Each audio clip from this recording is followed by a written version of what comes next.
Акыркы жылдары өлкө боюнча ар кыл тармактар санариптештирүүгө басым жасап келишүүдө. Электр тармагында дал ушул багытта бир топ иштер жүрүп, керектөөчүлөргө ыңгайлуу шарттар түзүлдү. Алсак акылдуу эсептегичтер орнотулуп, Мойсвет мобилдик тиркемеси иштелип чыкты. Анда квитанцияларды онлайн жөнөтүү жана төлөмдөрдү электрондук форматта жүргүзүү мүмкүнчүлүктөрү түзүлдү. Дал ушул санариптик жаңыланууларды өнүктүрүү жана тажрыйба бөлүшүү максатында бүгүн Бишкекте Тажикстандын энергетиктери менен жолугуш өттү. Где на связь выходит, где не выходит, мы можем отсюда все это увидеть в целом. И это мы хотели вам показать.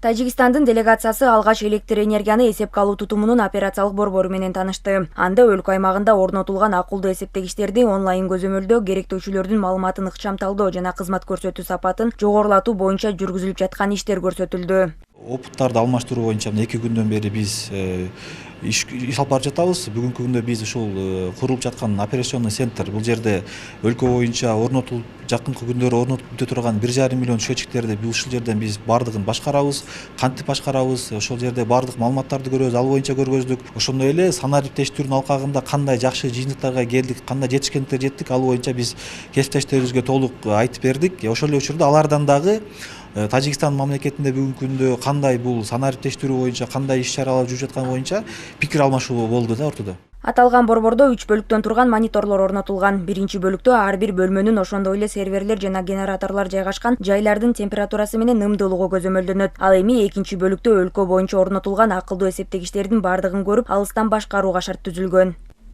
Мисалы, кайсыл региондо канча счетчик связга чыгып атат, кайсыл жерде кандай болуп өчүп калды, кайсыл жерде канча потребление болуп атат, дагы кандай ушул бизге кандай эмне керек болгон болсо ошол нерсенин баардыгын бул жерден биз көрө алабыз и башкара да алабыз да. Карызга байланыштуу өчүрүшүбүз мүмкүн, жандырышыбыз мүмкүн дегенде андай шарттардын баардыгы каралган. Бул жерде багындай коопсуздук чаралары өтө каралган. Ашыкча адамдардын эч кимиси кире албайт, баардыгы отпечатка пальцев менен гана кирилет, ушундай тийиштүү гана адамдар. Ошол жагында биз караганбыз. Сапардын алкагында делегация трансформаторлорду оңдоо цехинин иши менен таанышып, андан сырткары компаниянын башкы негизги объектилерине да барышты. Анда чүй электр тармактары ишканасынын бирдиктүү терезеси дагы тааныштырылды. Мында аларга кардарларга кызмат көрсөтүү тууралуу маалыматтар берилип, жана ошондой эле ишкананын өлкө боюнча иштеген 24 сааттык чалуу борбору дагы көрсөтүлдү. На сегодняшний день колл-центр это централизованная.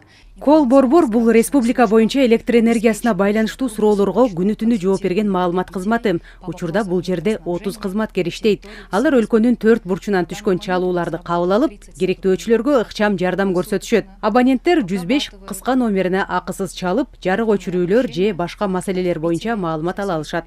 Бул санариптик система коңушу мамлекеттин адистери тарабынан жогору бааланды. Меймандар бул ыкманы натыйжалуу деп таап, өз өлкөсүндө дагы жүзөгө ашыруу ниетин билдиришти. Алар иш сапардын аягында кызматташуу боюнча сүйлөшүүлөр боло тургандыгын баса белгилеп өтүштү. В ходе командировки иш сапардын жүрүшүндө Кыргызстан санариптештирүү тармагында тез өнүгүп жатканын көрдүк. Өз өлкөбүздө дагы акыркы 10 жылда энергетика тармагында бир катар өзгөрүүлөр болду. Бирок биз көргөн операциялык борбор чындыгында өз тармагындагы Орто Азиядагы уникалдуу долбоор деп айткым келет. Биз дагы аны менен жакшылап таанышып, келечекте мамлекетибизде дагы ушул сыяктуу долбоорлорду ишке ашырсак дейм.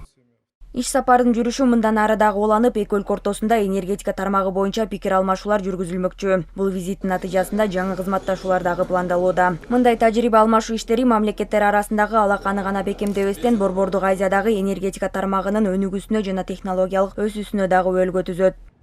Айсана Бакытбекова, Руслан Барененко, ЛТР Бишкек.